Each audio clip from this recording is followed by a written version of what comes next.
نحمده ونصلي على رسوله الكريم اما بعد فاعوذ بالله من الشیطان الرجیم بسم اللہ الرحمن الرحیم ولا تباشروهن وانتم عاکفون فی المساجد، اور نہ ملو تم اپنی عورتوں سے جب تم اعتکاف میں مسجدوں میں ہو۔ المعتکف یعتکف الذنوب کلها ویجری له الحسنات کلها، اعتکاف کرنے والا سب گناہوں کو چھوڑ دیتا ہے اور ان کے لیے ساری نیکیاں جاری کی جاتی ہیں۔ آج میں آپ کے سامنے اعتکاف کے متعلق چند باتیں ذکر فرماؤں گا کہ اعتکاف کی فضیلت کیا ہے، اعتکاف کہاں سے ثابت ہے،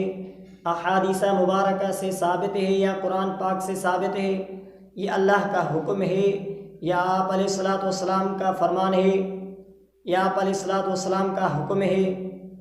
تو اللہ تبارک و تعالیٰ نے کلام اللہ میں ذکر فرمایا وَلَا تُبَاشِرُوهُنَّ وَأَنْتُمْ عَاكِفُونَ فِي الْمَسَاجِدِ، اور تم نہ ملو اپنی عورتوں سے جب تم اعتکاف میں مسجدوں میں ہو۔ آپ علیہ الصلاۃ والسلام کا فرمان ہے المعتکف یعتکف الذنوب کلها ویجری له الحسنات کلها، اعتکاف کرنے والا سب گناہوں کو چھوڑ دیتا ہے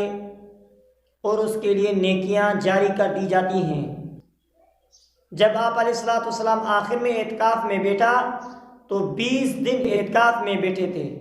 اعتکاف میں بیٹھنا 3 قسم کا اعتکاف ہے، پہلا واجب، دوسرا سنت، تیسرا مستحب۔ یہ 3 طریقے اعتکاف میں بیٹھنے کا ہے۔ واجب وہ طریقہ جو کوئی شخص کہے کہ میرا فلاں کام ہو گیا تو میں اعتکاف میں اتنے دن بیٹھوں گا، یہ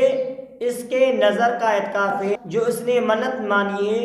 اس کے بدلے میں اس کو اعتکاف میں بیٹھنا ہے۔ یہ بھی بات یاد رکھنی چاہیے، اعتکاف 1 دن کا ہو، اعتکاف 2 دن کا ہو،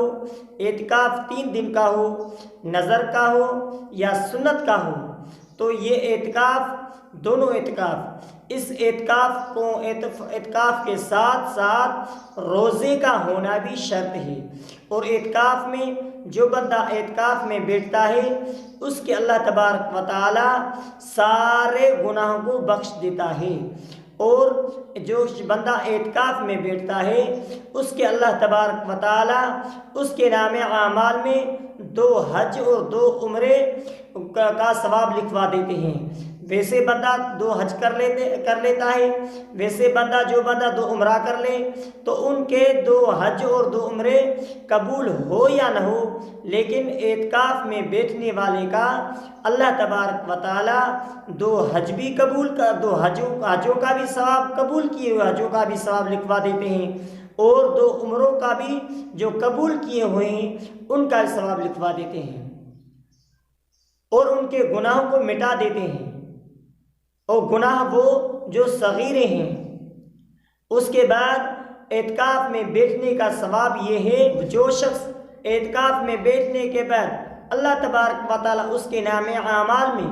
جو اس بندے کے اعمال جتنے ثواب لکھوا دیتے ہیں۔ جو بندہ سرحد پہ، اسلام کے سرحد پہ 40 دن حفاظت کرتا ہے،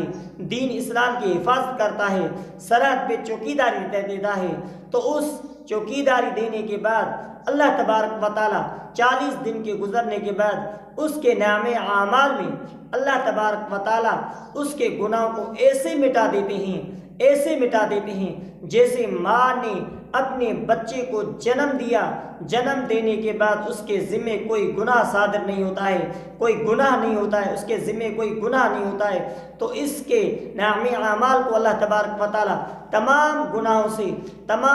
سے پاک صاف کر دیتا ہے۔ دوسرا اعتکاف، ایک تو اعتکاف وہ جو واجب تھا جو اس نے اپنے ذمے لگایا، دوسرا اعتکاف جو سنت مؤکدہ ہے۔ وہ سنت مؤکدہ اعتکاف کون سا ہے؟ جو سنت مؤکدہ بعض علماء نے کہ فرض کفایہ بھی لکھا ہے، وہ جو رمضان المبارک میں، جیسا کہ آپ علیہ الصلوۃ والسلام ہر رمضان میں 10 دن اعتکاف میں بیٹھا کرتے تھے۔ تیسرا اعتکاف جو مستحب ہے، پہلے 2 اعتکافوں میں یعنی واجب اور دوسرا سنت مؤکدہ رمضان المبارک کا۔ واجب وہ اعتکاف جو کسی نے منت مانی اس کے اپنے ذمے لگایا، دوسرا وہ جو فرض کفایہ سنت مؤکدہ ہے یعنی رمضان المبارک کا اعتکاف، تیسرا اعتکاف وہ جو مستحب ہے، کتنی دیر بھی بیٹھ سکتا ہے، اس کے ساتھ روزے کا ہونا لازم نہیں۔ مثلا کوئی بندہ آیا، نماز پڑھنے کے لیے آیا، اس نے مسجد میں اعتکاف کی نیت باندھ لی اور تسبیحات ذکر اذکار کیا، نماز کا ٹائم ہو نماز پڑھ کر چلا گیا تو یہ اعتکاف مستحب ہے، اس سے روزہ شرط نہیں، لیکن ان دونوں اعتکافوں سے روزہ شرط ہے۔ بات چل رہی تھی جو سرحد کے چوکیداری کرتا ہے، سرحد پہ وہ سارے کاموں کو چھوڑ کر سرحد کی حفاظت میں رک جاتا ہے، اسی حساب سے معتکف بھی اپنے سارے کام چھوڑ کر اعتکاف میں رک جاتا ہے، یعنی عبادت میں مشغول ہو جاتا ہے۔ وہاں سرحد میں نہ خرید و فروخت کر سکتا ہے، یہاں بھی اس کو نہ خرید و فروخت کرنی نہیں ہوتی۔ وَلَا تُبَاشِرُوهُنَّ وَأَنْتُمْ عَاكِفُونَ فِي الْمَسَاجِدِ،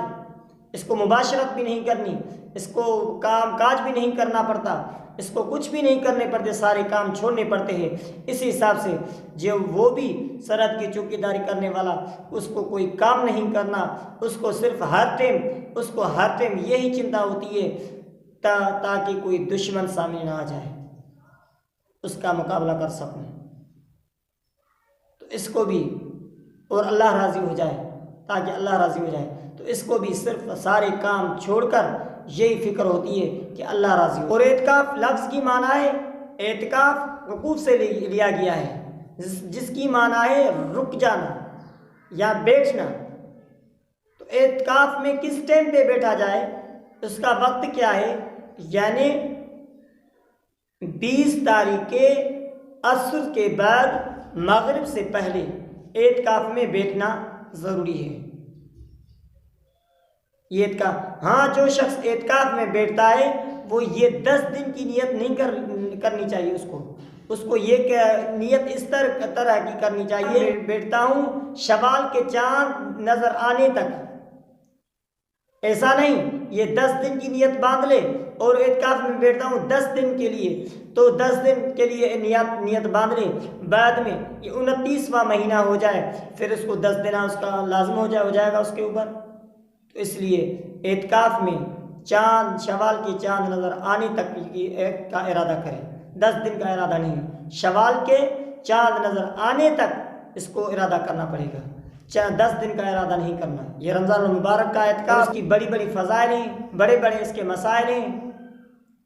یہ اس میں اعتکاف میں بیٹھنے کی جگہ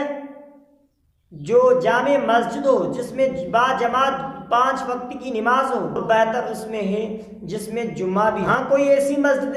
ہے جس میں جمعہ تو نہیں ہوتا لیکن 5 وقت نماز ہوتی ہے، تو اس سارے محلے کے اوپر جو ذمہ داری تھی وہ ختم ہو جائے گی۔ اگر ایک بھی نہیں بیٹھا تو سارے محلے دار گناہ گار بن جائیں گے۔ دعا اللہ تبارک و تعالیٰ سے ہم نے جو کہا قبول مقبول فرمائے۔ وآخر دعوانا الحمدللہ رب العالمین۔ اگر آپ نے ہمارا یوٹیوب چینل سبسکرائب نہیں کیا تو سبسکرائب کریں، شیئر کریں، بیل آئیکن کو ضرور دبائیں۔